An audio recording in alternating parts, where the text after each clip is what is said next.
Recording in progress. Rebonjour. Quand on n'est pas habitué à exercer une fonction, parfois on oublie.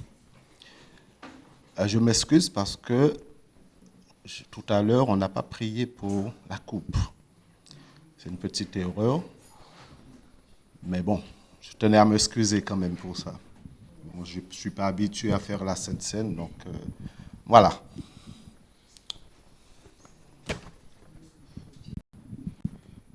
J'ai 2 questions à vous poser. Est-ce que vous voulez me répondre?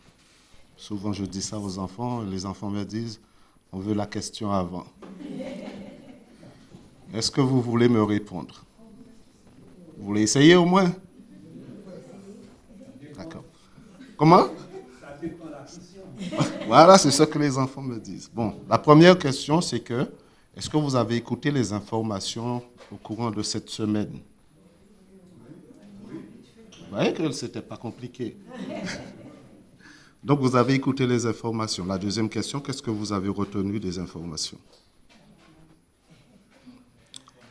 J'avais très mal. Ah! Ah! Ah oui. Et parmi toutes ces informations, est-ce que vous avez entendu ne serait-ce qu'une bonne nouvelle? Oui. Eh oui. Comment? On nous dit que les mauvaises nouvelles, Oui.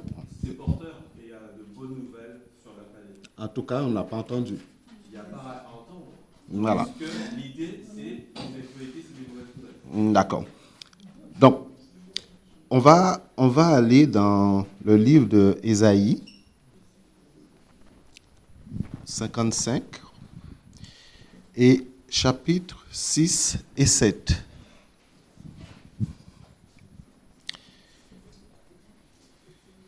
Ésaïe 55, 6 et 7.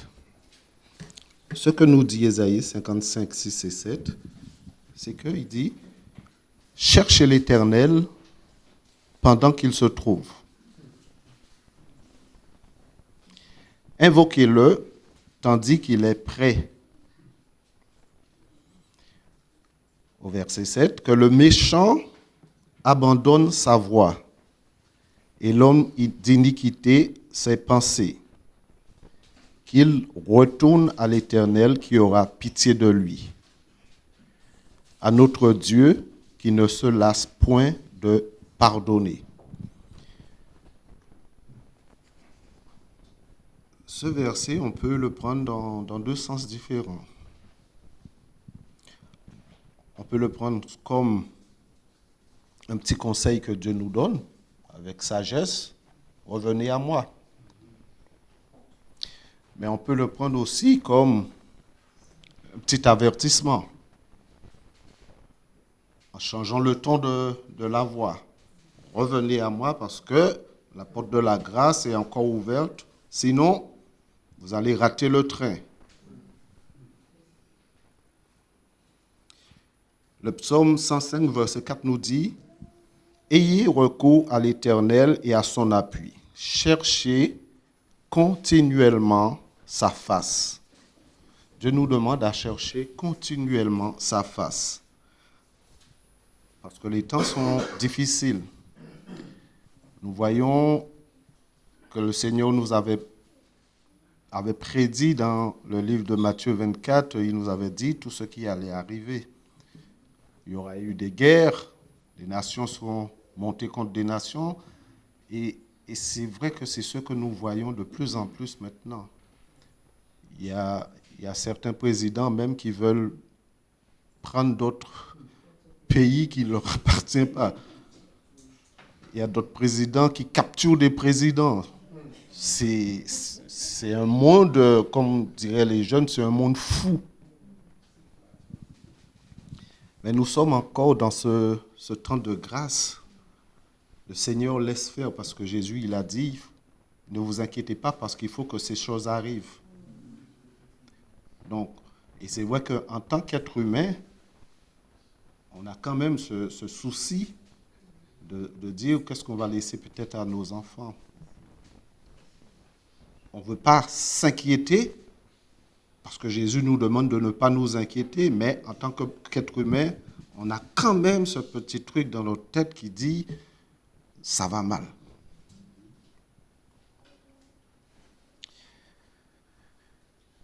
Dans notre société maintenant, tout va vite. Tout va vite. Et le temps même, dans une journée, il y a combien d'heures? Il y a 24 heures. Ça n'a pas changé depuis les temps des temps.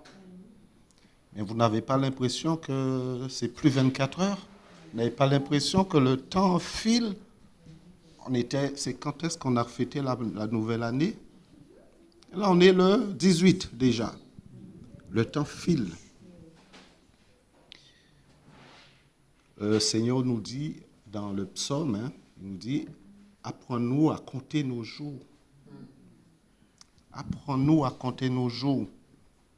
Parce que les temps sont difficiles. Dieu, dans ce verset, il dit, cherchez l'Éternel pendant qu'il se trouve. C'est une sorte d'alerte que Dieu nous dit, qu'il est accessible. C'est pour ça que la parole dit, si vous entendez sa voix aujourd'hui, n'endurcissez pas vos cœurs. C'est une opportunité que le Seigneur nous donne.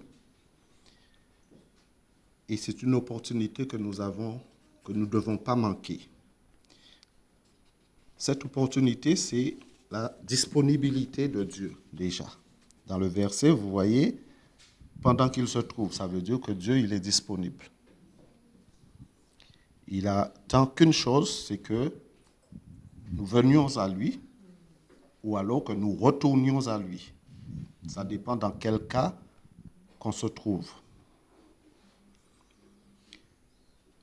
Dieu, pendant qu'il se trouve, Dieu se laisse trouver aussi. Ça veut dire qu'il n'est pas un Dieu qui se cache.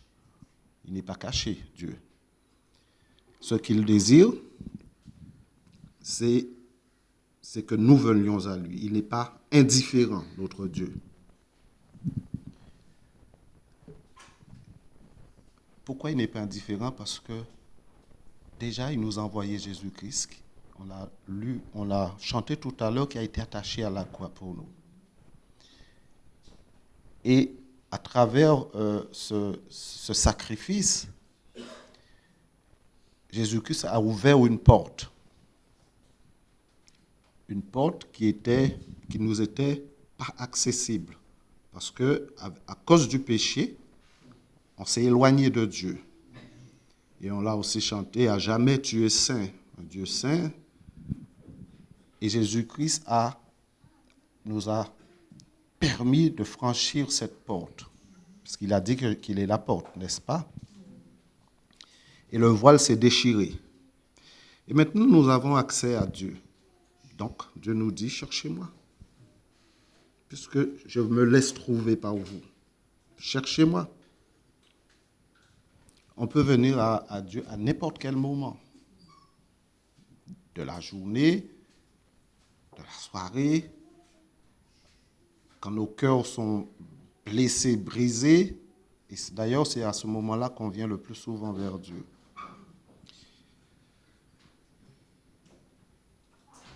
Notre Dieu, ce n'est pas un Dieu qui dort. La parole dit, il ne dort ni ne sommeille.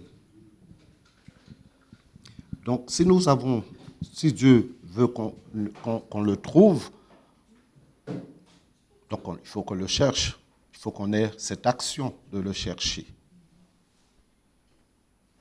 Il est venu à nous, c'est vrai qu'il est venu à nous. Hein.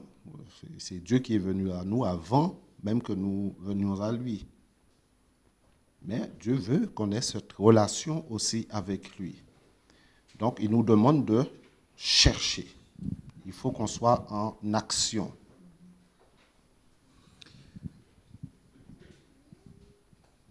Le verset dit aussi, invoque-le tandis qu'il est prêt. Ça veut dire qu'il y a une proximité aussi. Et c'est vrai que le Seigneur, il est bien loin là où il est, dans le ciel, mais il est près de nous aussi dans nos cœurs. Et c'est vrai qu'il nous a dit, je ne vous laisserai pas tout seul, je vous enverrai le Saint-Esprit. Et on a fêté Noël il y a pas si longtemps, on a vu que c'est Emmanuel, Dieu parmi nous.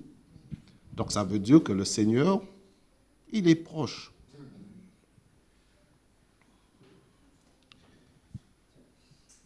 Il est proche de tous ceux qui ont besoin de lui.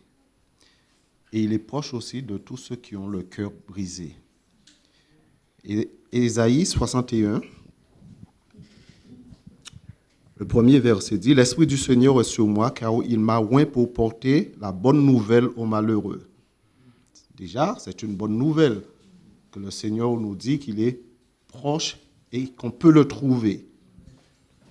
Il m'a oint pour guérir ceux qui ont le cœur brisé, pour proclamer aux captifs la liberté. Cherchez Dieu, il donne la liberté. Aux prisonniers, la délivrance. Il y a plein de prisonniers. On peut être prisonnier physiquement, attaché, on peut être prisonnier dans une prison, mais on peut être prisonnier dans la tête aussi. Spirituellement, on peut être prisonnier.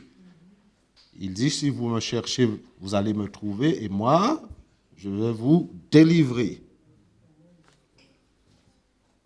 Donc, ça veut dire qu'il n'y a pas de temps à perdre. C'est vrai qu'aujourd'hui, on est, demain, on n'y est plus. Aujourd'hui, je vous parle là, je traverse la rue et je ne suis plus. En venant ici, on roulait tranquillement et il y a le feu qui s'est mis au rouge. Il y a une moto devant et il y a une voiture derrière la moto. Mais comme la voiture roulait trop près, la moto a freiné, ben la voiture part. Le monsieur, il n'a rien eu. Ça aurait pu être grave, il aurait pu perdre la vie, là. La fragilité de la vie. Donc, pendant qu'il est accessible, nous ne savons pas de quoi demain sera fait. Ecclésiaste, au chapitre 11, verset 9, dit, ça c'est pour tous les jeunes hommes et les jeunes filles, mais comme nous sommes tous jeunes, donc c'est pour nous. Jeune homme, réjouis-toi dans ta jeunesse ou dans ton adolescence. Livre ton cœur à la joie durant ta jeunesse. Marche en suivant les voies de ton cœur et le regard de tes yeux. Et la suite, c'est cependant, sache que pour tout cela, Dieu t'appellera en jugement. Aujourd'hui, on est, demain, on n'y est plus.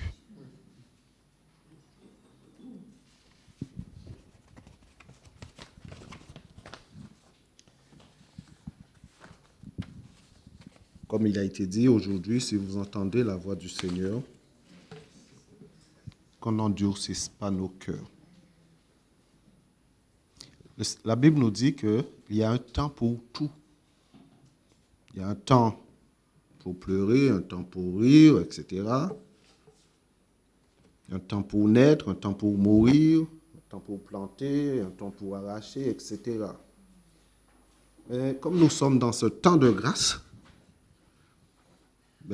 mettons-nous en action, cherchons le Seigneur, parce que, comme je viens de le dire, demain, on ne sait pas demain de quoi sera fait demain. C'est une action de notre part. Chercher et invoquer Dieu. Dieu dit chercher et invoquer. Mais comment chercher Dieu? Dieu veut qu'on le cherche de tout notre cœur. Hein. Ce n'est pas uniquement le chercher pour qu'il puisse nous bénir, parce que souvent on cherche Dieu uniquement pour les bénédictions. Mais il faut qu'on cherche Dieu pour ce qu'il est aussi. Il faut que ça soit une vraie démarche de notre cœur. Un désir vraiment de connaître qui est Dieu. C'est vrai, à l'époque, je ne sais pas si ça existe encore, mais sur le site du Top Chrétien, il y avait un petit truc et c'était connaître Dieu. Et j'allais souvent là pour méditer. Petite méditation chaque fois il faisait. Connaître Dieu. Dieu désire qu'on connaisse qui il est. Et c'est vrai que c'est Raymond, je crois, qui disait la dernière fois, il s'est étonné lui-même de voir comment on dit ça, scroller. Ce que ça, hein, scroller. Il scrollait, il a passé une demi-heure à scroller. Et je vous avoue, ça m'arrive. Et je pense que ça arrive à beaucoup aussi. Mais le temps qu'on scrolle, c'est le temps qu'on lit pas aussi peut-être.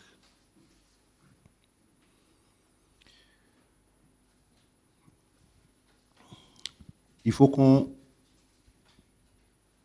cherche le Seigneur et qu'on reconnaisse aussi que Dieu, il est au-dessus de nous. Nous sommes ses créatures. Dieu, il est au-dessus de nous. Et il faut, quand on le cherche, il faut toujours qu'on le cherche avec cette idée dans la tête que Dieu est Dieu, en fait. Et que nous avons besoin de lui. Le Seigneur Jésus a dit que sans lui, nous ne sommes rien. Dieu nous demande de l'invoquer. Et il met une promesse aussi. Jérémie 33, verset 3. Il dit, invoquez-moi et je vous répondrai. Donc déjà, si on le cherche, il va nous répondre. Je t'annoncerai de grandes choses, des choses cachées que tu ne connais pas. Donc, invoquer et Dieu répond. Donc ça veut dire que Dieu, il est sensible à ce que nous lui disons et nous lui demandons aussi. Le chercher, c'est aussi un engagement qu'on doit prendre. C'est un engagement entier, pas à moitié. Et c'est vrai que souvent nous avons, j'aime bien dire comme, ça va devenir un copyright ici, comme Patricia, elle dit souvent, moi la première. Moi je vais lui emprunter cette petite phrase, moi le premier. C'est vrai qu'on n'est pas souvent tout le temps engagé. C'est vrai que prendre la parole de Dieu, c'est vrai que c'est parfois un petit peu compliqué. Mais l'engagement, le Seigneur veut que notre engagement pour lui soit complet. Et c'est ce qu'il nous a dit, tu aimeras le Seigneur ton Dieu de tout ton cœur, de toute ton âme et de toute ta force. C'est cet engagement que le Seigneur veut. Et en plus, il nous dit que ce n'est pas pénible, ce commandement qu'il nous donne. Donc, nous devons avoir, et c'est vrai qu'on est en début d'année, même si on est à la mi du mois, mais en début d'année, on fait toujours, je vais faire ceci, je vais faire cela, je vais prendre la Bible, je vais lire la Bible en son entier, 1 an, etc. Et puis, on commence, et puis peut-être même pas le mois de janvier se termine, on a déjà raté 2, 3 lectures. Donc, le Seigneur veut qu'on soit engagé et qu'on puisse avoir cette relation quotidienne avec lui. Donc, cet engagement, ça commence aussi par la lecture de la parole de Dieu. Hein? Mais il ne faut pas qu'on lise comme si c'était une routine. À 3 heures, on va lire, à 4 heures, on va lire, et puis on ne lit pas aujourd'hui, demain, on va lire. Dieu, mais il voit, je suis fatigué, il me comprend. Si je ne lis pas aujourd'hui, ce n'est pas très grave. Dieu veut qu'on soit carré dans la lecture de sa parole. Et comme je dis, moi le premier.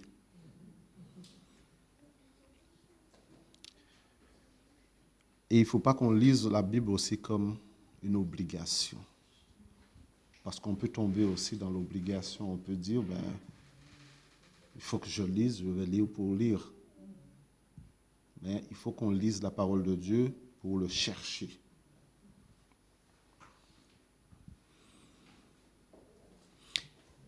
En passant du temps dans la parole de Dieu, on se rapproche de Dieu. Et Dieu se rapproche aussi de nous.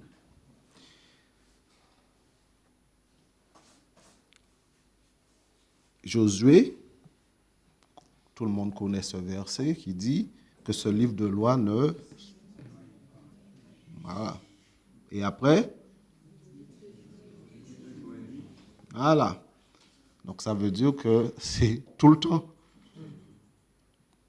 Il ne faut pas prendre la parole de Dieu mot à mot aussi, parce que souvent, les collègues ou amis, etc., qui ne sont pas de notre foi, prennent quelques paroles de la Bible mot à mot. Et avec ce verset, ils peuvent dire, mais comment tu dors? Puisqu'il faut lire nuit et jour. Donc, si je vous dis ça, c'est parce que c'est déjà arrivé. Donc, ce verset ne veut pas dire qu'il faut lire la Bible nuit et jour. Hein? Donc, c'est passer son temps, passer du temps dans la parole de Dieu. Et comme tout à l'heure, il y a aussi une promesse, c'est que c'est alors que tu auras du succès.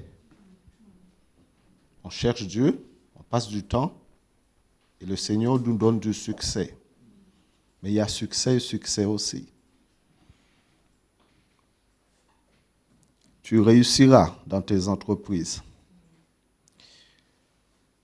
Le Seigneur, il veut qu'on le cherche. Pourquoi? Tout simplement pour qu'il puisse nous bénir à la fin. Parce que c'est ce que Dieu veut en fait. Qu'on soit bien, qu'on soit rempli de joie. Et quand on est bien dans notre tête, dans notre cœur, dans notre corps, ça fait plaisir au Seigneur.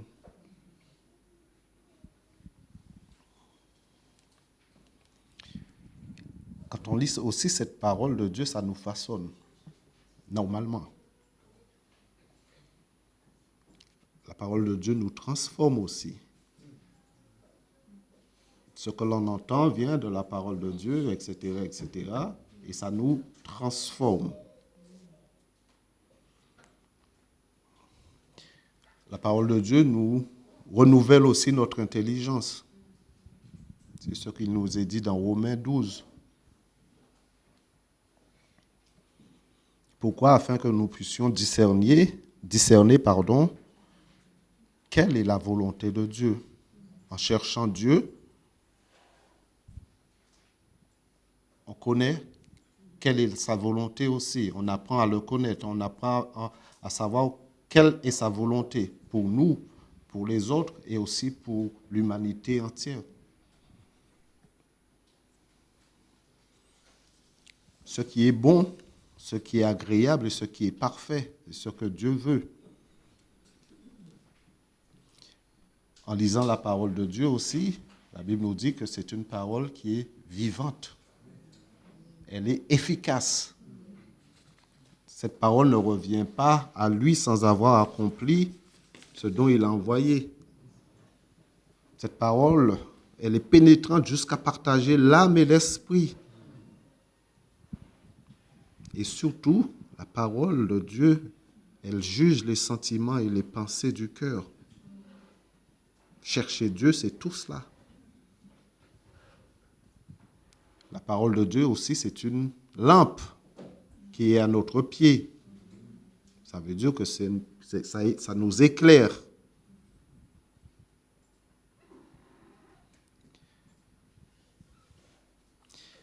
Quand le peuple de Dieu est sorti d'Égypte, Dieu leur a donné un commandement, il leur a dit de garder précieusement sa parole.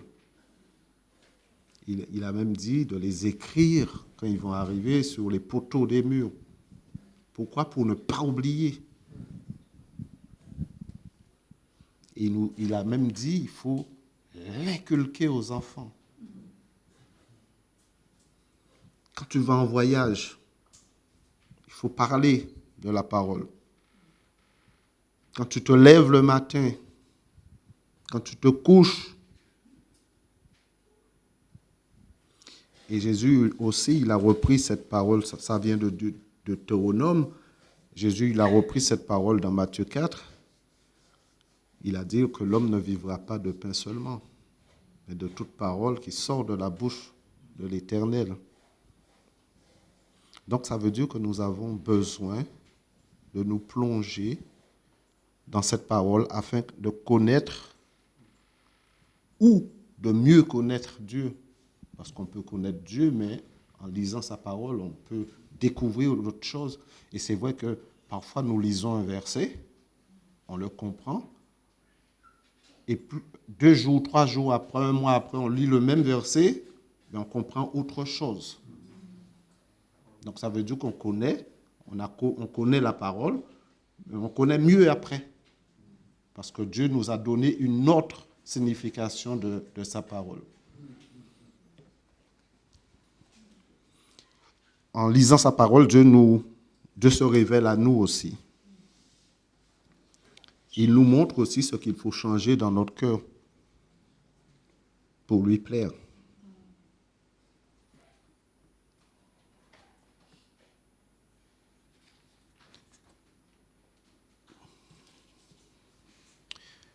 Et c'est vrai que, comme nous l'avons dit tout à l'heure, les temps sont difficiles et la venue du Seigneur est plus proche que lorsque nous avons cru.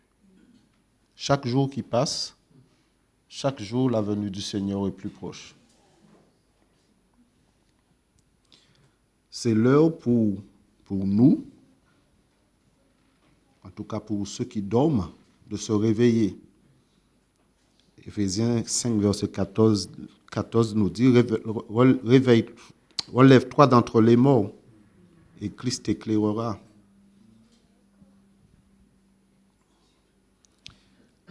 Ne passons pas notre temps, puisque les temps sont difficiles et la venue du Seigneur est plus proche, ne passons pas notre temps à des choses futiles, des choses qui ne rapportent rien à notre âme. Et comme on l'a dit tout à l'heure, le psalmiste disait « Apprends-moi à compter mes jours », afin que nous appliquions notre cœur à la sagesse. Si on cherche Dieu, on applique nos cœurs à la sagesse. Nous avons besoin de chercher continuellement la face de Dieu, ne pas nous conformer au siècle présent, mais que nous cherchions à être transformés par le renouvellement de l'intelligence. Et cette parole, elle est inspirée de Dieu. La parole nous dit que toute parole est inspirée de Dieu. Donc c'est la vérité. Et cette parole, elle est là, elle est utile pour nous enseigner. Quand on cherche Dieu, Dieu nous enseigne. Quand on cherche Dieu, Dieu nous convainc. Dieu nous corrige. Et Dieu nous montre sa justice aussi. La parole de Dieu transforme un homme. Elle change un homme. Les choses passées, c'est ça? Les choses passées sont passées. Toutes choses sont nouvelles.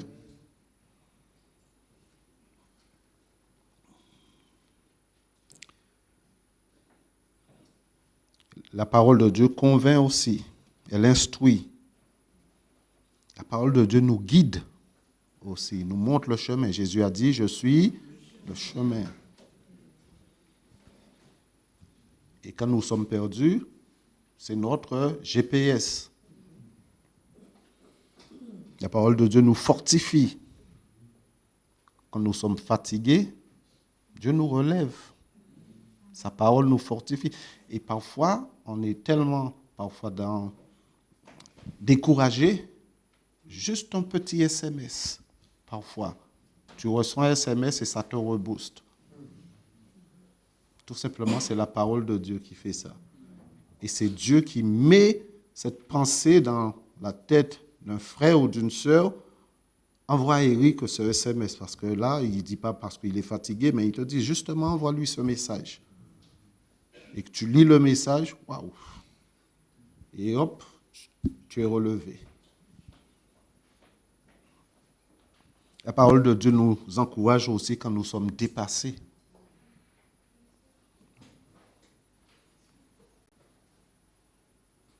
En gros, la parole de Dieu change tout. Heureux celui qui a pour secours le Dieu de Jacob et qui met son espoir en l'Éternel, son Dieu. Heureux. Donc notre espoir doit être en Dieu. C'est lui qui nous sauve. On a vu, il a été attaché à la croix pour nous. C'est lui qui sauve, qui nous sauve. C'est lui qui nous délivre et c'est lui qui nous libère. Confie-toi en l'Éternel. Reconnais-le dans toutes tes voies. Et qu'est-ce qu'il fait? Il aplanira tes sentiers.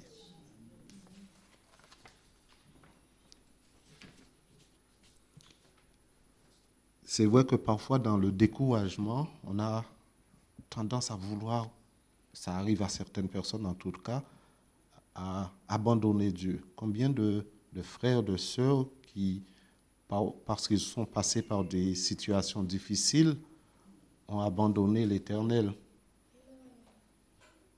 et qui mettent sur le dos de l'Éternel leur désespoir. Il ne faut pas abandonner l'Éternel. N'abandonne pas ton Dieu. Ne fais pas marche arrière. Regarde devant toi.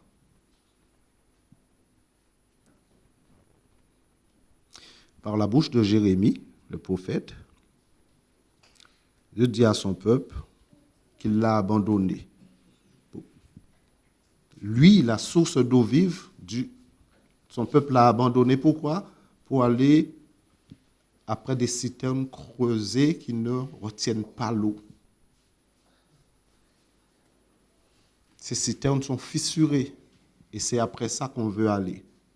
Alors que on a la source d'eau vive. Et c'est ce que nous faisons parfois.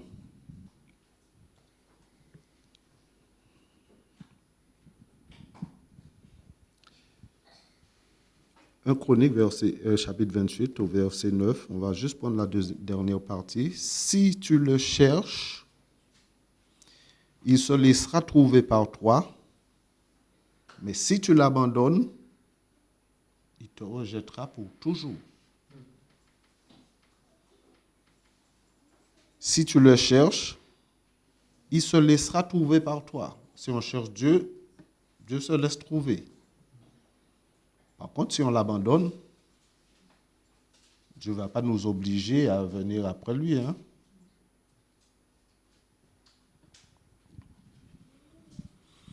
1 Roi chapitre 8, verset 61. Et que vos cœurs soient entièrement dévoués au Seigneur notre Dieu. Cherchez Dieu, c'est ça. Que nos cœurs soient entièrement dévoués. Nous avons besoin d'être enracinés.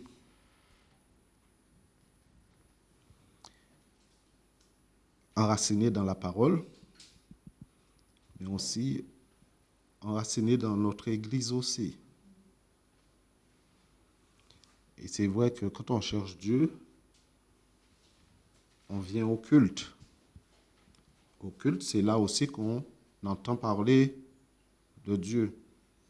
Même si on est chez nous, on lit la parole, mais dans une assemblée comme ça, Dieu parle aussi. Et Dieu peut parler à travers une prière d'un frère ou d'une sœur.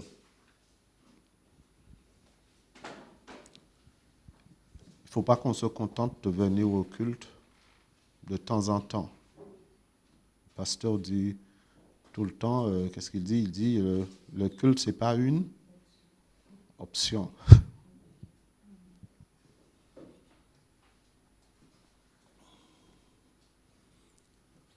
Il faut qu'on serve notre Seigneur de façon constante et surtout en toute humilité aussi. Que nous vivions dans l'obéissance et quand Dieu nous parle, il faut qu'on l'obéisse aussi. Et c'est vrai que pour nous, en tout cas pour nous les hommes, hein, je dis, c'est compliqué d'obéir. Mais Dieu nous demande l'obéissance. Et Dieu nous dit que ces commandements, ce n'est pas un fardeau pour nous.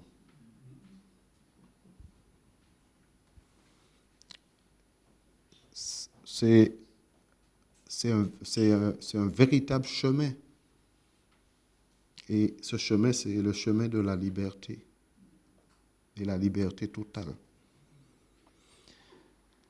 On cherche Dieu par sa parole, mais on cherche aussi Dieu par la prière.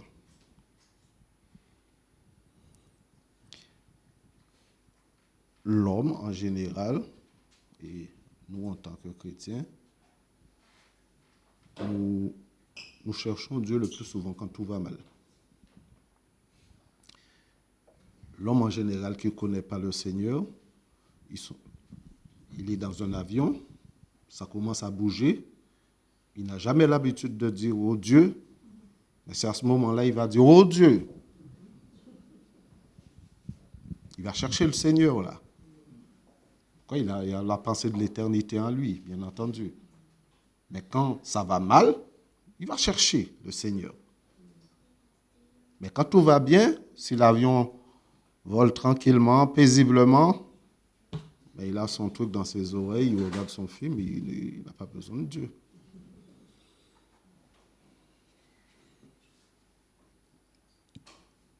Ne jamais remercier le Seigneur. On prie, mais on ne remercie jamais le Seigneur, on vient en demande. Souvent on demande.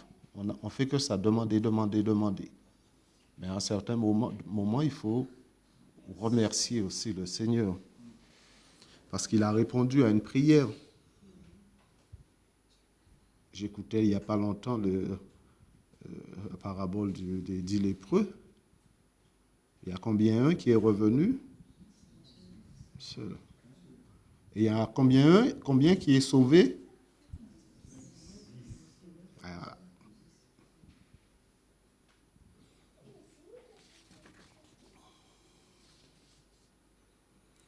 La prière, ce n'est pas juste une liste de demandes qu'on fait au Seigneur. C'est une façon aussi de rencontrer le Seigneur.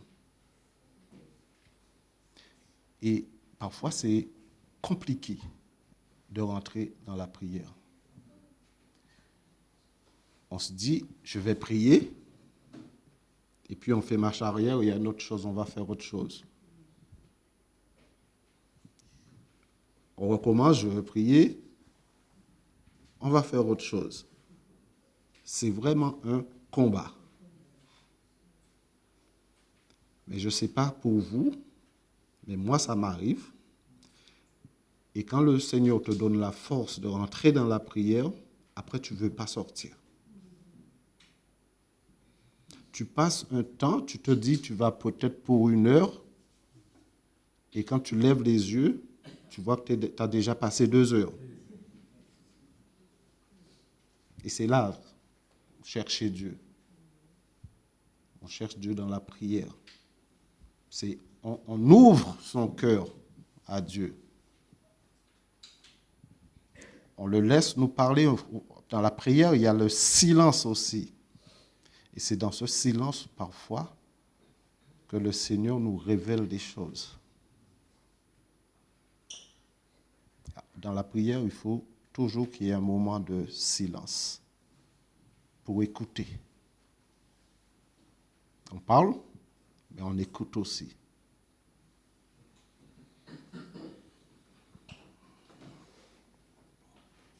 Il ne faut pas qu'on vienne devant Dieu pour ce qu'il peut faire pour nous, mais aussi pour ce qu'il est pour nous.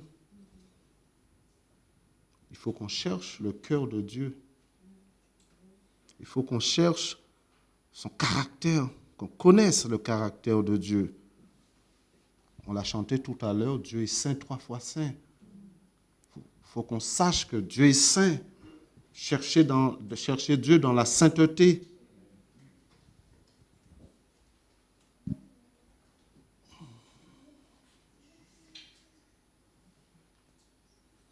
Prie continuellement. C'est ce que nous dit, prier sans cesse. Sans cesse. Il faut qu'on maintienne une conversation avec le Seigneur. Constamment. À chaque instant. Il faut qu'on persévère. Veiller, prier avec action de grâce, Colossiens nous dit. Et quand on cherche Dieu par la prière, les pensées de Dieu s'alignent avec nos pensées. Nos pensées s'alignent avec... Oui, de toute façon, ça peut aller dans les deux sens. Mais si tu veux dans ce sens-là, tu le prends dans ce sens-là. Nos pensées s'alignent avec les pensées de Dieu. Parce que Dieu met ses pensées dans nos pensées.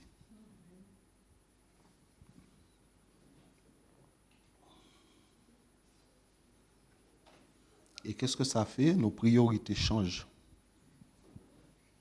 Quand on passe du temps dans la prière et dans la parole de Dieu, automatiquement nos priorités changent.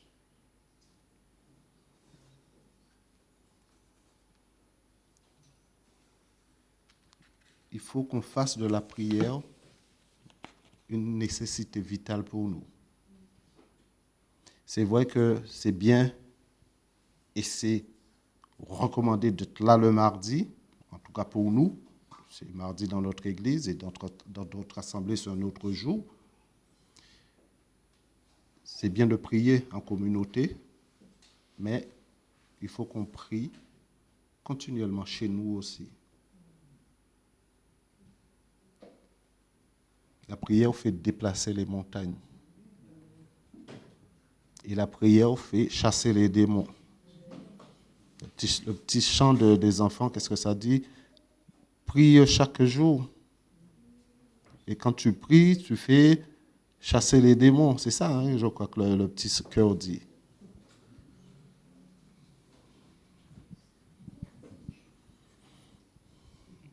Jérémie 29, au verset 3, il nous dit, « Vous me chercherez et vous me trouverez, si vous me cherchez de tout votre cœur. » Si vous me cherchez de tout votre cœur.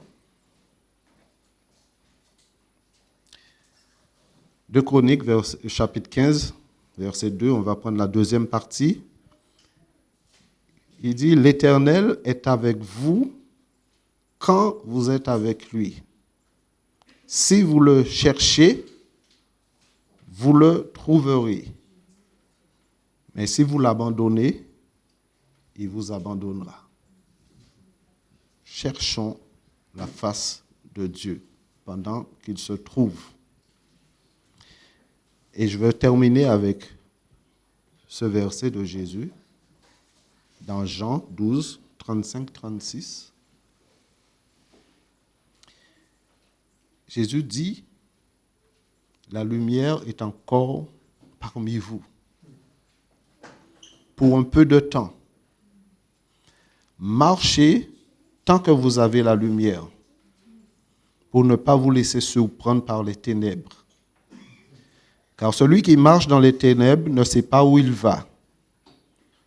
Tant que vous avez la lumière, croyez en la lumière, afin de devenir vous-même enfants de lumière. » Après avoir dit cela, Jésus s'en alla et se tint caché loin d'eux. La lumière est encore parmi nous. Profitons de la lumière. Cherchons le Seigneur pendant qu'il est temps. Amen.